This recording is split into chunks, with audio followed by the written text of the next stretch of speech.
for our final session in our three-part co-requisite with our friends from Arkansas. We have Keith. Oops, sorry. Something happened with my computer. Today they're going to talk about, so we've gone through the beginning part, what is a co-rec. Then the second webinar that we had kind of focused on getting started, getting set up, and this last one is going to talk about assessment a little bit. And like always, the webinars will be recorded so that if your colleagues couldn't make it, you can send out the information. So why don't you go ahead and get started. Thanks. Okay. Let's see. Sure. No, I do this now.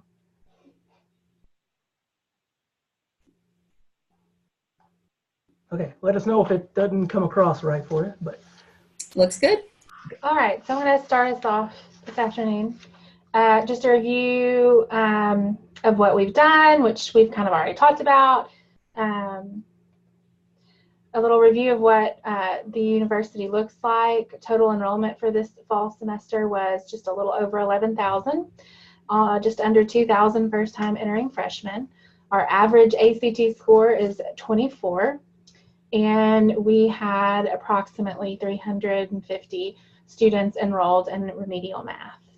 Our department houses 13 full-time faculty, 6 full-time in math.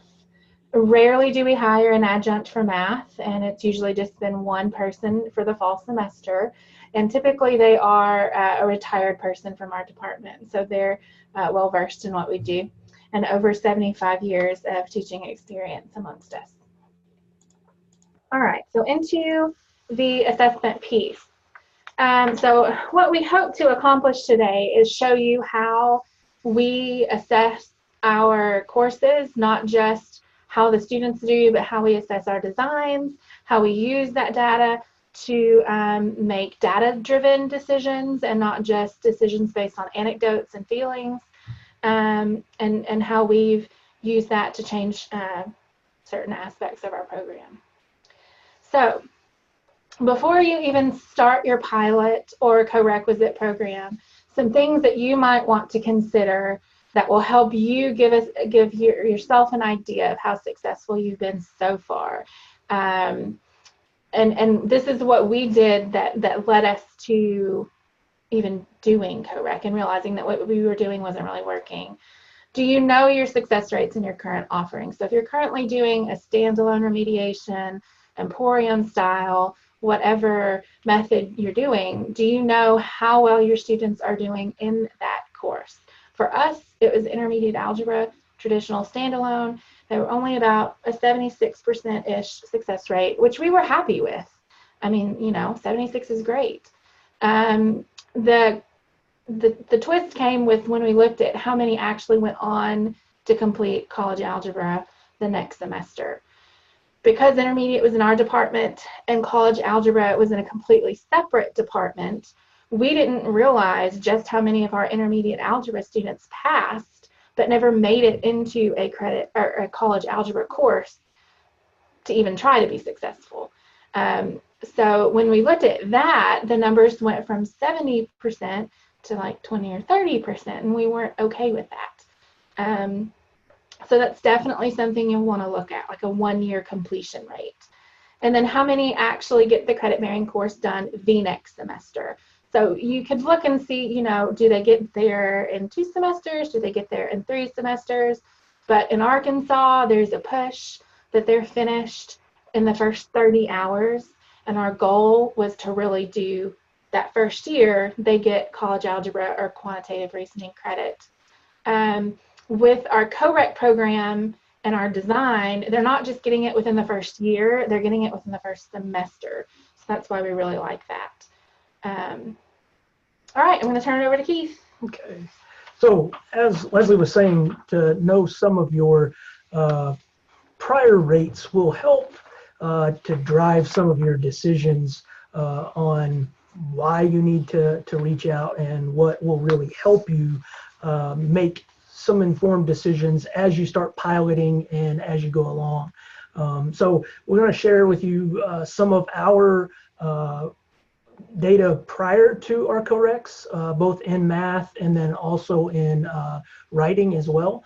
And then show you lots of different ways that we found to assess our program based on lots of different variables that we, as we get going into it, we started to see differences and wanted to know differences in designs and that kind of thing. So prior, as Leslie was saying, this is our two prior forms of remediation. We had PM, which was our Emporium style modular based mathematics, and then a traditional intermediate algebra lecture based with an online homework component. And this is broke down by ACT score. So this is what the students with just a math ACT of 15, 16, 17, 18, or 19 and above were making, and then blanks would be anyone who maybe was a non-traditional or did not have a ACT score. And then overall, you can see the pass rates, and that's only in those standalone courses, the prerequisite style. So you kind of see where we were sitting, and you know, we were pretty decently happy with those numbers. But we really, the next thing that we analyzed then is what they did within that first year. So out of that 67% overall that passed, only 23% of those actually would pass their credit-bearing course that next semester. So that really opened our eyes, and we really had some more questions as to what was going on. And you'll see some more data here in a little bit about where a lot of these students were filtering out, and the push for COREC really strengthened the argument for the COREC itself. So trans writing, this is 1 year completion rates prior to co-requisite. And so in this table, you see falls and springs, number of students in those courses. That's your second column. And then the third column is the percentages that actually made a C or higher in that trans writing. And then, so like in the top line, 85 out of 105 made a C or higher. Out of that 85, only 41 took writing the next semester. So, you know, we lost over half of those students just in that first semester or in between semesters going on to the next course. And why that happens, we don't really know, but that is pretty common. So this is something you'll really want to look at. We do have training with our advisors. They're supposed to put those in there that next semester, but obviously that does not happen based on this data. So then the next column, the one with comp one, that's the ones that made, so out of that 41, 27 of them made a C or higher. So when you spread that out over the whole year, 27 out of that 105 that started passed their credit-bearing course. So as you go up and down through there, the totals, you know, it ends on 21%. So it's pretty eye-opening when you look at data in this way, and it was something new that we hadn't done prior to COREX. So I would advise you to take a look at that for your institution and get your feet grounded on what you have been doing. So after we look at putting in a COREC, we want to start assessment just a little bit different. So as Leslie was saying, we went from a 1 year rate to now a 1 semester rate. So everything that we kind of look at are based on semesters now. So what are your course completion? That's, you know, one of the easier ones to assess. And then you start getting into small design nuances that might be different. And so we'll talk some really depth into those different nuances that we have. We also have differences in semesters. Fall versus spring is pretty eye-opening. We also assess GPA, SAP, which is satisfactory, academic progress. We also look at repeaters, those that go on and take the course again, and then also retention, how many of our students are staying at the university. And then also we like to look at assessment at the course level. So we want to compare our traditional students versus our remedial students or our transitional students. How do they do in the course content itself? And so we kind of break our assessment up into course level and then into content. So there's different levels of assessment that you can do based on what your institution has in place. So that'll be some of the assessment things that we'll go through here for the next little bit as well. So here is our 4 foundations courses that we teach at our institution, and this is our assessment of our course completion rates. So at UCA, we like to talk in terms of D rates, mainly because that's what they need in the credit-bearing course in order to, especially in math, be done with their math credit. But our writing and our literacy have to be at C rates. And then we also know C rates are the level at which they need to transfer. So that's why you see both of those listed. So a lot of times we'll clarify C rates or D rates, and we like to list them both for those reasons. So you can kind of see across the board, we're in the 70s for both our C rates for both of our maths. Our writing is one of our higher ones at 84%, and then our literacy is at 75% C rates.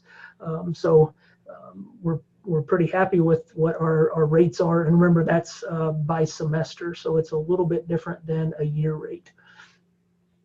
So this chart kind of gives a visual representation of prior to COREC and our COREC implementation and what it has done to our writing semesters, our writing academic years. So 24%, 23%, 16, 24, that's what we're getting done, our transitional students who are getting done with Writing 1310 or Comp 1.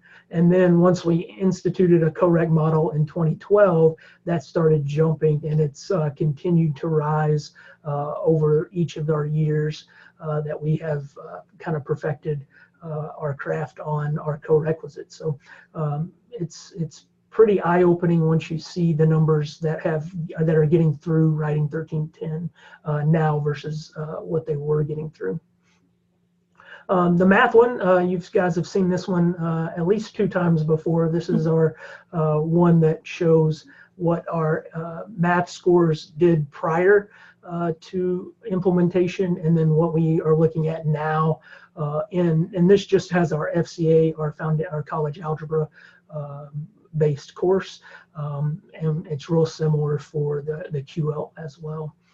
So 23% to 82% is our success rates now. So this one gives it by ACT score. We don't have one for ACT score in our writing one, but it would probably be really similar. So a little bit further into assessment, once you've got your design in place and you start implementing things, one of the next things that we started to see was small differences in our course designs. So one of the big things that we have on this campus is a lot of diversity in offerings for our students. So on the left side, when it says FCA type, this would be students who are in a 2-day-a-week course, a 3-day-a-week course. They meet 2 days a week. They meet 3 days a week. So this would include both their foundations and their college algebra.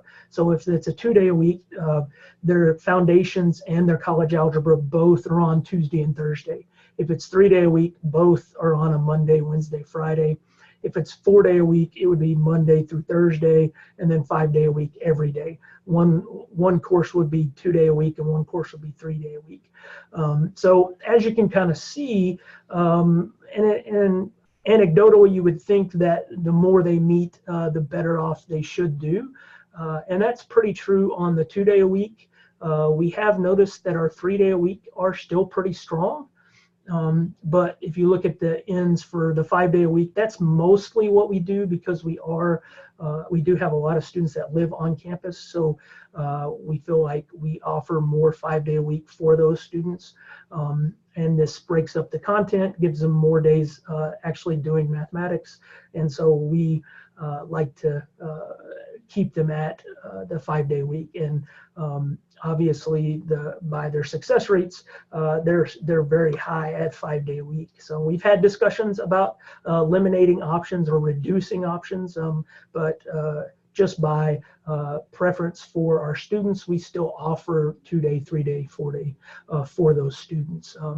But we obviously don't offer as many as the 5-day. So that's, we've ran statistical analysis between those, and those are significant differences between 2-day and 5-day. 3-day, 4-day, 5-day, those do not have statistical significance between those, but 2-day and 5-day do. So that was pretty eye-opening to us. And so this just another level of assessment that you can do on your design once you get it in place. So another big difference is you probably already experienced this in your traditional remediation offerings, but in our fall and spring, we see huge differences in the students. So as you can imagine, with having a really high success rate, you end up with very few students who come back in the spring. And here, we don't force them to take a different course or even a different instructor for a different course. So a lot of times, we're technically insane by making them do the same thing a second time. So we put them in the same course, and they could have the same instructor if they choose to. For the fall, our C rates are 78%, 75%. You can look up and down through there. But then in the spring, for everything but writing, and we can explain the writing in just a second, but you can see huge differences in the fall and the springs. And that is twofold, threefold, 17-fold. We really don't have an answer for that spring. We have ideas, and we're trying to fix some of those, and Drew will talk about some of those ideas here in just a little bit, but we see huge differences in our spring students. And so I'm sure you guys see some of the same things in your prereq designs, but this data really bears it out. Now in writing, what's different is when they do Coreq, if most of our students need Coreq in math and literacy. So based on the number of hours, if they need math, that's 6 hours. Literacy is another 6, so that's 12. And then they have to have 3 hours of our academic course, or ACAD 1300, which is another 3. So that puts them at 15 hours for their first semester. So there's not room to get the writing course in their first semester. So that success rate is pretty high still in the spring, because a lot of those students that is their first time in that writing cluster or in that Coreq. So that's why that success rate is a lot higher than our others. Now, one of the things that we asked early on with this spring rate is our repeat data, the number of students who actually go on to repeat.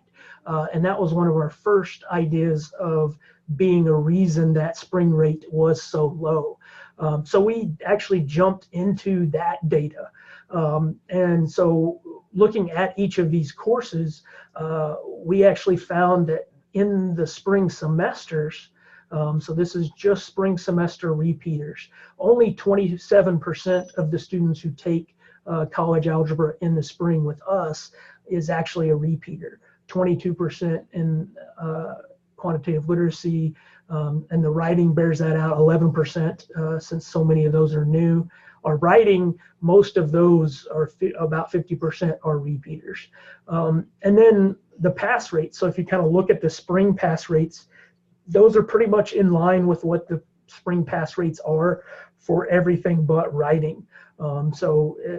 The repeaters turned out to be not as significant of a drain on that spring semester as we once thought it was. Again, assessment, going really deep into what's going on with your data and with your students. These questions can be answered by looking at this stuff. So that was one level that we jumped into just this semester that we've pulled out. So it was kind of eye-opening to us.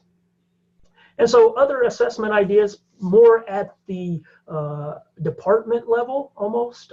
This is our retention and our SAP. So they started identifying these students a little bit different in the fall of 2016. That's why we only have fall of 2016 data on these students, even though we've been doing this longer.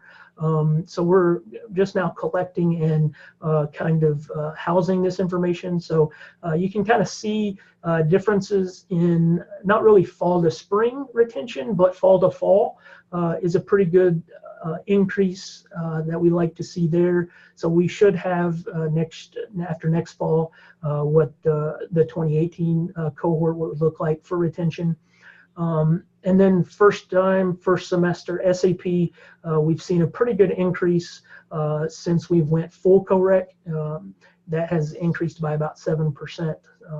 And so that's pretty significant. So some other assessment ideas there that we've jumped into just this semester as well is to look at retention. And that will be something that you'll do a little bit further along once you start getting cohorts together. Probably not advisable early on, but a couple years in. Okay, I think that's it for me. So on an assessment on a course level, we just a little bit about how college algebra works at our university. There's a college algebra coordinator in the math department, which is separate from our department, and he sets the content that will be covered, some general ideas on the grade breakdown, and then he creates and distributes a common final exam. He writes it, we don't write it. We heavily assess it, so we count exactly how many students miss each part of each question on the final and submit that to him at the end of the semester. There is a pre-test, and then the final is considered a post-test. And so we look at all of these things, and he's constantly comparing and looking for trends in what we're doing and how that affects performance on the final exam. So we're trying to be very intentional and careful that what we do over here in college algebra is on par with what they're doing over in the math department with their college algebra sections that have students that don't need any remediation in math. And so what we have here, this is data that he provided for us. Our fall semesters performance on the final with the traditional column there are the students that don't need remediation. They are not in our department. They're in the math department. And then the last column on the right are our students, our co-requisite students, and their performance on the final. So you can see, of course, you know, their sample sizes are different. They serve more students than we do, but you can see a pretty significant difference. Our students are performing better than students who have higher ACTs than them. Of course, you could kind of predict that because they get extra help. So why shouldn't they do better? Mm-hmm. And if you guys have any questions later on at the end of this about what that final looks like or anything like that, you're welcome to ask. So moving on. Some other assessment options that you might want to consider. What do your students do after they pass your co-requisite course? And this was something that Keith and I had to really argue over when I first came here. I came from a community college. Our students, there were some technical programs that required trigonometry. There were some business programs that required business math, which is business calculus. And so our college algebra on a community college level was a gateway course. It was not terminal. There was quite a large percentage that was going on to serve other math courses. Here at UCA, our college algebra is mostly terminal. And bless his heart, I made him run the data. And so about 3% of our students who take college algebra at this institution go on to take another math course. So we were all worried about, are we going to put them at a disservice by not giving them enough mathematics over throughout a year and taking out some of that intermediate algebra content that wasn't directly related to college algebra? Is that a disservice to them because they might need it when they go on? Well, when we realized that there's only 3% that go on, we're not going to punish the 97% for the 3. And so that was really eye-opening to us. Eventually, you know, you're going to be able to run graduation rates and retentions. Our first cohort should be graduating soon. Mm-hmm. And so we're going to be able to finally dig into that data, and that's something that you will get to do eventually, hopefully, as well. And then we also have our students complete evaluations. They, of course, do the anonymous course evaluations at the end of the semester, but we've also added some surveys, asked for words of wisdom, and asked them flat out, you know, please mention these things in your evaluation, whether you like them or not. Be honest, but do you like having me for both parts of the co-rec? Would you like to have a fresh perspective? Would you like to have a different teacher for your co-rec? Do you think that you like 5 days a week in math? I mean, you know, they really love math, so having to do it every day of the week sometimes is not their favorite. So we like to give them a voice in that, and to just, you know, they have the opportunity to do open response on evaluations, but sometimes to give them a little guidance, not on what to say, but just what to address, so that they're not staring at a big open paragraph to type is helpful. So I think it is now officially time for our next step. All right, so I'm Drew, and this is my first year here at UCA. And when I came in, Keith and Leslie just took me under their wing and basically just said, what are your ideas? Just run with them. And so something I've really been digging into is mindset and math anxiety. And these were things that were also on Leslie's radar and Keith's radar, and it just kind of worked out that all of us were interested in seeing where our students are with regard to mindset and math anxiety. And so why we wanted to look at these is we want to know what beliefs our students have about themselves and their ability to learn. Many of these students have struggled with math or writing or literacy for years, and they just come in, I can't do math, or I'm not good at writing. And we just wanted to get a hard look at, just collect some data. What can we give them to kind of sort this rather than anecdotal? We want hard information on what they believe about themselves. And then how do students feel about math class or mathematics in general, so kind of pertaining to math anxiety. And then do students, or does the co-requisite design have some sort of impact on students' beliefs and or feelings towards mathematics? And that is a very, very strong question to link some of our results with necessarily insinuating that it's the co-requisite model. But a lot of the things that we're looking into is, does mindset play a role in our differences in fall success rates versus spring success rates? Or are there differences in the students' beliefs from one semester to the next? So we're just kind of digging anywhere we can to figure out, what are our students coming to us believing? Does that have an impact on success rates? Does it not have an impact on success rates? Is there anything that we can do to help change their beliefs? And so these are just kind of the why questions. So the logistics. So we actually gave our students these surveys. And if you Google the sub bullet point, mindset assessment profile tool, mindset works, if you Google that, the very first hit will be the survey that we used. And so that is, I believe it's a 10-question survey, and they just rank statements from 1 to 6 on how they feel, and then it kind of goes through for us to grade it and kind of assign them a numerical value for their mindset. And then this is the survey we gave for math anxiety, and it was a little bit shorter. Maybe it was 10 questions. I think they're all about 10 questions, but that one, the math anxiety survey, was on a 5-point scale. But if you Google that, do you have math anxiety ? A self-test. I mean, if you Google that, the first hit will be the one that we used. So we actually took these surveys and put them into a Google form. And we administered this last fall. So the data we're going to be looking at is from 3 college algebra classes and 1 QL class. And it was Leslie and I that gave them, and it was last semester. So we just put it in a Google form, and it was along with our first day survey.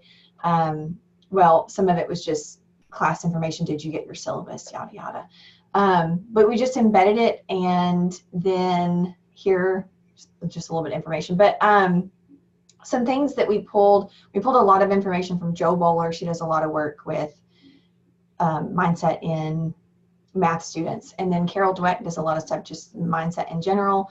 And so for our definitions, when we're talking fixed and growth, we kind of pull from Carol Dweck that fixed mindset is just a belief in basic qualities like intelligence or talent, and they're fixed.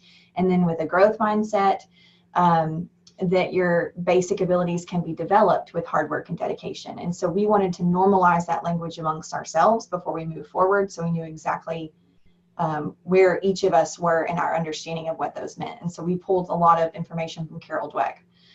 So the mindset survey, basically once they answered these questions and we got their scores, they were awarded a score from 8 to 48. And those scores put them on a fixed scale or a growth scale. And you can see from the middle, there's a fixed one and a growth one, and those two are kind of borderline.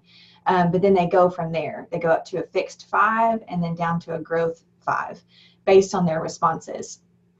And there's just kind of some descriptors of it. But if you Google that survey, that mindset assessment profile tool, there's a lot of information in the survey, and it's very helpful just to dig in and what each of those mean. So we gave our students the survey, they got a numerical value, and we just kind of ranked them based on where they were, F1, F4, G4, so on and so forth. So then what we did is we just combined those, and if you look here, this shows last semester, so all of Leslie and our students, we had 127 students that took the pre-assessment in August, and then we gave them the same assessment, and they didn't remember it, I can promise you. They didn't even remember they saw it in August. But then the same assessment in December. And then we compared where they were. So we took all the F1 through F5s and just labeled them fixed, and all the G1 through G5s and labeled them growth. And you can see that in August, 43% of our students had a fixed mindset, and 57 had a growth mindset. And then there's a 15% change. So then in December, we went from a 57% growth mindset from August to a 72% growth mindset. And through this semester, this was kind of our baseline data semester, that we didn't do any strategic interventions. We just gave it to them in August.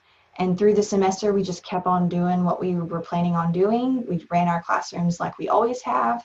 Our policies were the same. We just gave it to them in August, and we gave it to them in December, and we were just going to see what changes are there, if any. And so just seeing this, I was pleasantly surprised as my first semester here that without us doing anything, there was a 15% change.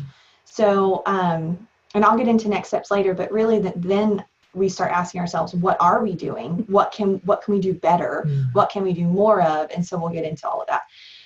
Moving into the math anxiety. So many of our students, and Leslie was actually the one that motivated me to add a math anxiety piece to it. Because when we were talking about the clientele and these students, and me being new last semester, I just was trying to pick her brain about, can you describe these students to me? What is your experience with them? And I had a lot of these students when I taught high school before. I taught them as their 4th year math credit as seniors, and they didn't like math, they never liked math. And when she described it, I'm like, oh, these are the same students, they're just freshmen in college. And so math anxiety is a strong factor for these students. They have that belief about themselves. I've never liked math. I've always struggled through math. And yet then they see us for 6 credit hours on their schedule of math.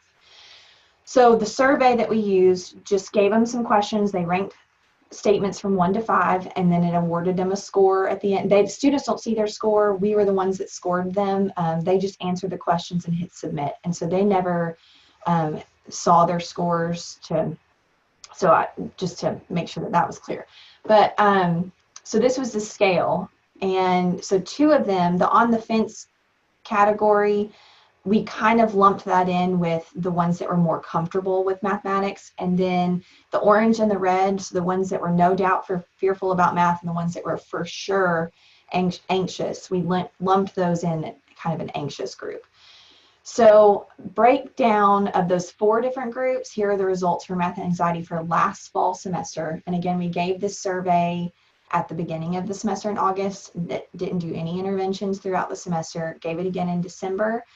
And these are the results. So you can kind of see the 2 on the far left, the 40 to 50 and the 30 to 39. That should be 40 to, anyway. So the one on the left, you can just see those are the more anxious side and how they dropped from the ones that were for sure having math anxiety from 27% to 9%. And then if you look at the far right, the ones that were loose as a goose, only 5% in August, but then 33% of our students at the end of the semester were loose as a goose. They were rocking and rolling and comfortable, and I was just in awe. So then we said, I wonder if we could combine these into a more just anxious versus comfortable instead of the 4 different categories. So then that's when we landed here. We took the more anxious 2 scores and the more comfortable 2 scores. And this is what we have. So in August, 69% of our students were anxious. And then in December, only 31% of our students were still anxious about mathematics or math class in general. And that was just eye-opening for us, that we didn't even do anything specific to intervene here to help those students that were anxious. We just did our normal thing, and there were 2 of us, 127 students, that we do things differently, and we still got these results. So moving forward with all of this, so with mindset and then also with anxiety. So with mindset, again, we didn't do any interventions last fall semester, but we did see a 15% change in students moving from a growth mindset, or from a fixed mindset to a growth mindset. And so we want to, this coming fall semester, move forward with this. We want to do strategic interventions embedded within instruction. And some of those strategic interventions that we've talked about are strategic, let me get to my page. We want to share brain science with the students. We want to educate them on plasticity and what happens in your brain when you make a mistake. We want to normalize struggle and value it. So a lot of these students come in, they're like, as soon as something gets difficult, they shut down. And we're math focused, but even I've had students that say that, I do the same thing in literacy, that as soon as it starts getting difficult, I just shut down because I know I can't do it. I've always struggled with it. We want to value that struggle and teach them what happens in their brain when they're struggling and what happens when they push through it. And so just educating them on all of that. We also want to incorporate strategic praise and be very careful about praising completion versus value versus effort. And so we want to be very strategic on how we praise our students and how we communicate with them. Other things we want to do is mathematics. We want to teach it as a course where it's built on patterns and connections. So we want to value their prerequisite knowledge. So anything that they come in with, even though they've been anxious about it, if we can highlight and show value in something they're bringing to us, that already kind of helps them ease a little bit. So we want to value where they've come from. We want to use that and help them see that they already bring something to the table. So just encouraging them, but also then taking things that we do in our current content and not isolating them into separate topics, but interweaving them, building connections, making it logical and all through patterns. So those are ideas that we have, and our plan for the summer moving into the fall semester is to try to outline those things and really do those strategically.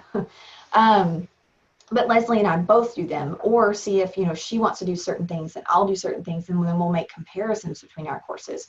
Or I'll do different things with the different groups I have. So I might do 2 strategic interventions with one group and 2 with another group. So we're kind of exploring ideas on that just to see what effects we might have.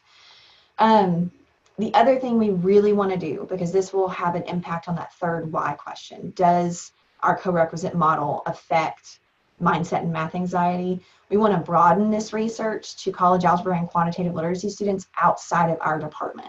So right now, the results we have are only with our co-requisite students. We want to broaden this to other college algebra students that are in the math department that are non-transitional. They don't need the remediation. They're just in a standalone college algebra class. We want to give them this same survey in August and then December and see what happens. They could have the same amount of change. They could have no change. We don't know. So we want to broaden it to see how our students compare in their changes versus other college algebra students. The other thing that we really want to research is how does our faculty mindset affect student mindset, anxiety, and overall success? And so that is something that we want to move forward with. We're not really sure exactly on our plan, but a lot of research out there is linking the instructor's mindset to the student's mindset. And so we're trying to explore how we're going to get into that area. And one thing I was going to talk about, strategic interventions with anxiety as well.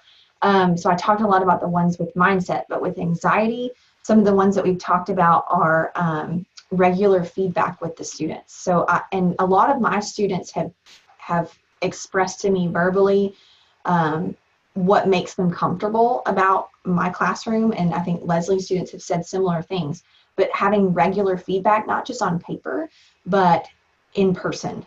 So whether that's in my office hours or in class one-on-one, and building in strategic time to sit down with groups of students or students one-on-one, but really talking to them, that's helped their anxiety a lot. Other things is we've explored and kind of tried to implement more of this semester actually is giving the students multiple opportunities to show mastery of a certain concept. And so we're still trying to iron out the kinks on some of those things and how that would work, because we don't want to distort our college algebra courses from the college algebra courses in the math department, but we're just trying to figure out how can we play with that strategically and just on an instructional side, but still have it to where their grade reflects their ability.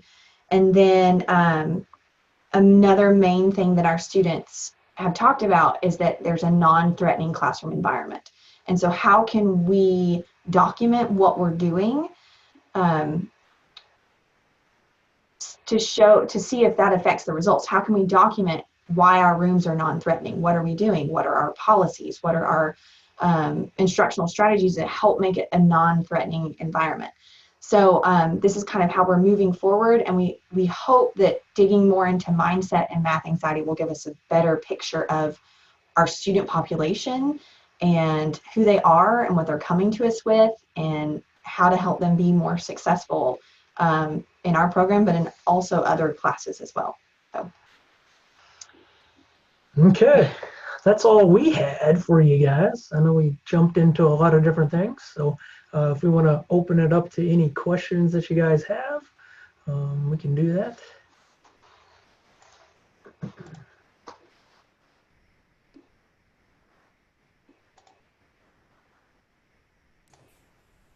And I'm glad that your contact information is at the bottom of the screen, because probably when folks get home and start unpacking all of the information from the 3 webinars, they may want to contact you with some follow-up information. In fact, we had somebody reach out recently to wanting a little more detailed information.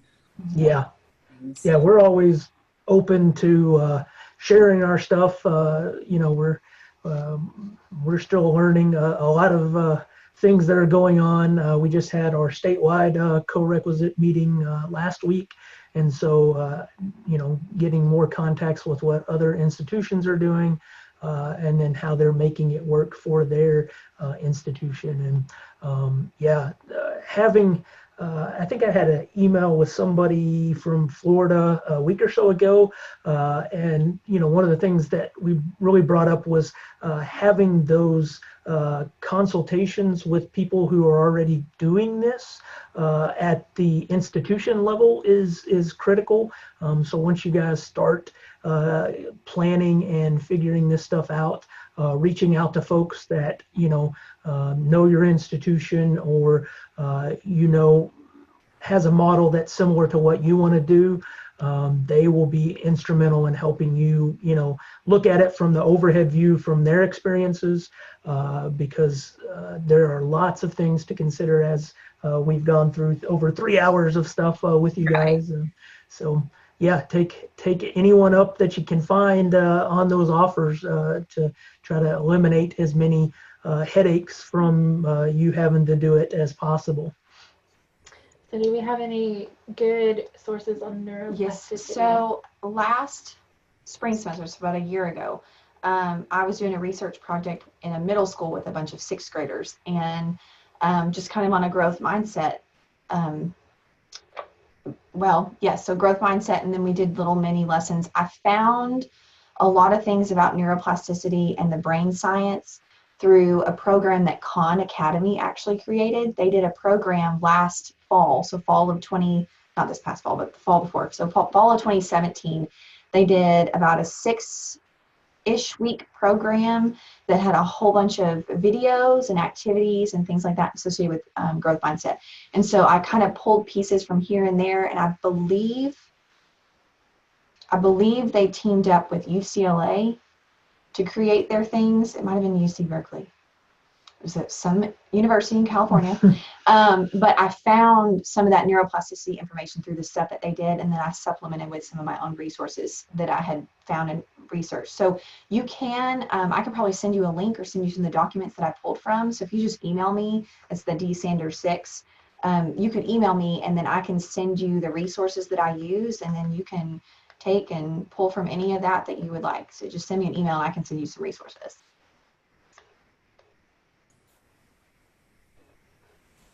Okay, do we have any other questions for the group at this time? You can either use the chat box or unmute.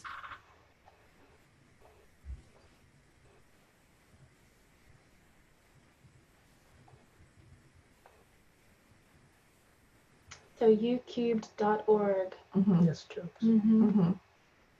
Yes. So I know Carol Dweck and Joe Bowler have a lot of things. Joe Bowler is more math centered, but they have other activities, I think, that are just general growth mindset. So ucube.org is an amazing place to go. I do know that Robert Kaplinski is another one that has a lot of things that are associated with growth mindset. And so, but his is also depth of knowledge, but it's linked a lot with the growth mindset. So he has some great stuff as well. And George Woodbury, if any of you guys are Pearson products, George Woodbury actually has a couple books for mathematics through his eyes, and he has a blog, and he does a lot of daily interaction ideas and stuff for growth mindset. So I've heard him, and he's really good as well. So there's lots of good resources out there. So anything else?